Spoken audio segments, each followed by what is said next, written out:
বন্ধুরা, আজ আমরা বহরমপুর থেকে তারাপীঠ যাচ্ছি। চলুন তাহলে যাওয়া যাক। মা তারার নাম নিয়ে আমরা এবার NH-34 ছেড়ে বহরমপুর টু সিউড়ি যে রাস্তা যাচ্ছে সেই রাস্তা ধরে নিয়েছি। সামনে দেখুন রাধারঘাট রেল স্টেশন। এখান থেকে তাকে বাম দিকে ফেলে রেখে সোজা রেলগেট ক্রস করে আমরা বেরিয়ে যাচ্ছি। রেলগেটটা আমরা ক্রস করে নিচ্ছি। এই রাস্তাটা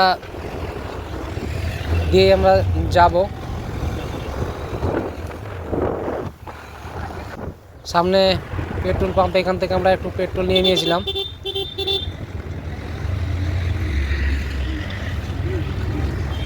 পেট্রোল নিয়ে আবার দেখুন, এটা একটা জীবন্তী বলে একটা জায়গা, বাজার পড়ে, লোকাল মার্কেট।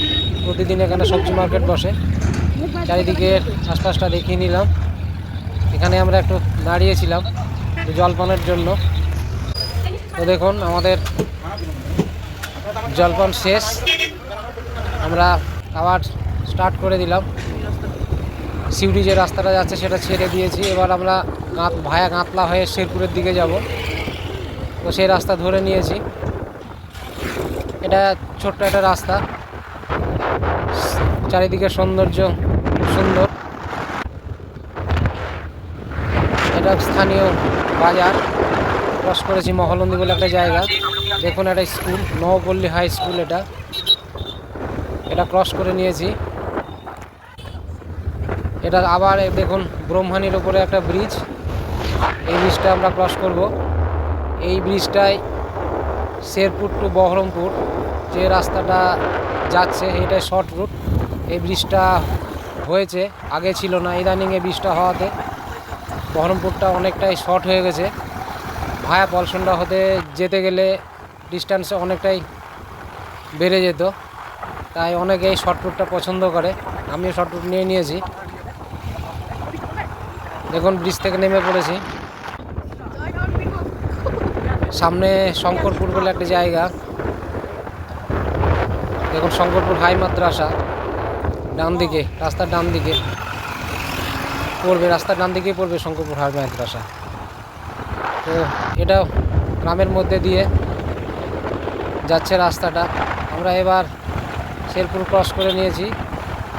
মুর্শিদাবাদ ছেড়ে বীরভূমের মধ্যে ঢুকে পড়বার কিছুক্ষণের মধ্যে। দেখুন কি সুন্দর রাস্তার ভিউ। ঠিক রাস্তার বাঁ দিকে নদী বয়ে গেছে। আমরা সেই রাস্তা দিয়ে এগিয়ে যাচ্ছি সামনের দিকে। সামনে একটা হাই স্কুল, রাস্তার ডান দিকে একটা হাই স্কুল পড়ছে। দেখুন রাস্তার ডান দিকে সামনে এগিয়ে যাচ্ছি। এবার আস্তে আস্তে মুর্শিদাবাদ শেষ করব, বীরভূমে ঢুকে পড়ব। এটা মুর্শিদাবাদ আর বীরভূমের বর্ডার এলাকা। তো দুটো জেলা এখানেই শেষ হচ্ছে, একটা আরম্ভ হচ্ছে। এটা ওখানকারই একটা স্থানীয় মার্কেট। আবার ব্রহ্মানির উপরে একটা ব্রিজ, এই ব্রিজটা ক্রস করে নিয়েছি। দেখুন এই ব্রিজটা, এই ব্রহ্মানির উপরে আর একটা ব্রিজ, দুটো ব্রিজ। তো সামনের দিকে এগিয়ে যাচ্ছি। রাস্তাটা আবার সামনের দিকে তিনটে ভাগে ভাগ হবে। আমরা ডান দিকে রামপুরহাটের দিকে না গিয়ে বাঁ দিকে নিয়ে নেব। দেখুন বাঁ দিকে নিয়ে নিয়েছি, যাচ্ছি। এখানে অনেকগুলো, এই রাস্তাতে অনেকগুলো সেতু পড়বে, সেগুলো ক্রস করে নিয়ে সোজা এগিয়ে যাচ্ছি সামনের দিকে। এই রাস্তাটা সোজা চলে গেল খড়গ্রাম হয়ে বহরমপুর। আমরা ওই দিকে না গিয়ে এই রাস্তাটা বীরচন্দ্রপুরের দিকে যাচ্ছে। আমরা ভায়া বীরচন্দ্রপুর হয়ে রামপুরহাট যাব, তারাপীঠের উদ্দেশ্যে যাব। তো আমরা মাঠের একটা শর্টকাট রাস্তা নিয়ে নিয়েছি বীরচন্দ্রপুর যাওয়ার জন্য। দেখুন শ্রী শ্রী নিত্যানন্দের জন্মস্থান, গেটের মধ্যে ঢুকে পড়েছি। দেখুন এখানে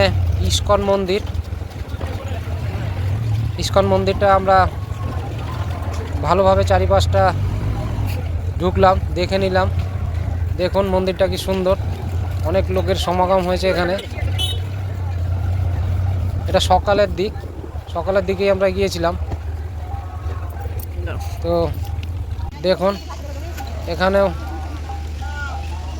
নিত্য সেবার ব্যবস্থা আছে, অনেক লোক এখানে প্রসাদ গ্রহণ করেন। তো আমরা এখানে মন্দির দেখেই বেরিয়ে গিয়েছিলাম, কিছু ছবি টবি নিয়ে বেরিয়ে গিয়েছিলাম। দেখুন মন্দিরের ঢোকার গেট, মন্দির ঢোকার গেট, এটা মন্দিরের চূড়া। দেখুন কি সুন্দর দৃশ্য। সকালের দিকে একটু ভিড় কম থাকে, বেলা বাড়লে তখন আর আস্তে আস্তে ভিড় হয়, কিন্তু মন্দিরগুলো সব বেলা 12টার মধ্যে বন্ধ হয়ে যায়। আপনারা 12টার মধ্যে এগুলো সব দেখে নেবার চেষ্টা করবেন। এখন এটা একচক্রা ধাম। দেখুন মন্দিরের সৌন্দর্যটা দেখুন। ভেতরে এখানে ক্যামেরা অ্যালাউ নাই, তাই আমরা বাড়ি থেকে দেখিয়ে নিলাম। দেখুন এটা গর্ভাবাস, গোশালা এদিকে ডান দিকে। এবার আমরা গর্ভাবাসের দিকে ঢুকছি, বীরচন্দ্রপুর। তো দেখুন ভেতরটা সুন্দর। এখানেও ভেতরে ক্যামেরা অ্যালাউ নাই, তাই ভেতরটা আপনাদেরকে দেখাতে পারিনি, বাইরে থেকে দেখিয়ে নিলাম। মন্দির চত্বর দেখুন কি সুন্দর। এটাও বেলা 12টার মধ্যে বন্ধ হয়ে যায়, আপনারা একটু সকালের দিকে যাওয়ার চেষ্টা করবেন। এটা বাঁকারায়ের মন্দির, মন্দিরের গেট এই দিকেই প্রবেশ করতে হয় বাঁকারায়ের মধ্যে। এই রাস্তাটা সোজা তারাপীঠ চলে যাচ্ছে। দেখুন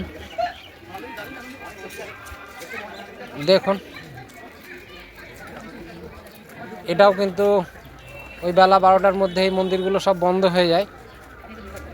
তো দেখুন বাঁকারায় মন্দির, এটাও মন্দিরে ঢোকার গেট। এখানে কোনো ভেতরে ক্যামেরা অ্যালাউ নাই। এবার আমরা পুট ছেড়ে তারাপীঠের মধ্যে ঢুকে গেছি। দেখুন মেন রাস্তা, মেন রাস্তার থেকে সামনে বাঁদিকে গেট, এই গেটের মধ্যে ছোট রাস্তা মন্দির যাওয়ার জন্য। আমরা এই দিকেই ঢুকে গিয়েছিলাম, মন্দিরের গেট সামনের গেট, এটা দিয়ে ঢুকতে হয় মন্দির চত্বরে। কিছু দূর যাওয়ার পরেই ডান দিকে একটা বাইক পার্কিং ছিল, সেখানে বাইকটা রেখে দিয়েছিলাম। দেখুন এই কাছাকাছি, মন্দিরের কাছাকাছি জায়গায় এই পার্কিংটা, আপনারাও এখানে চাইলে যেতে পারেন। আমরা যে পুরোহিতের সঙ্গে পুজো দিয়েছিলাম, উনি সমস্ত পুজোর উপকরণের ব্যবস্থা করে দিয়েছিলেন। তো আমাদেরকে গাইডও দিয়েছিলেন, পুজোও করিয়ে দিয়েছিলেন। এবার আমরা মন্দির চত্বরের মধ্যে প্রবেশ করছি। দেখুন মন্দির চত্বর, পুজোর ডালি নিয়ে আমরা মন্দির চত্বরে ঢুকছি। এই মন্দিরটা দেখুন সামনে এই জেনারেল লাইন, আমরা ওই জেনারেল লাইনে দাঁড়িয়েছিলাম, ভিআইপি লাইনে যাইনি, এটা দিয়েই ঢুকে প্রবেশ করেছিলাম। অনেক লাইন, আমাদের যেতে যেতে বেলা 12টা হয়ে গেছিলো। তো আবার পুনরায় 1:30টার সময় খুলেছিল, আমরা পুজো দিয়ে নিয়েছিলাম।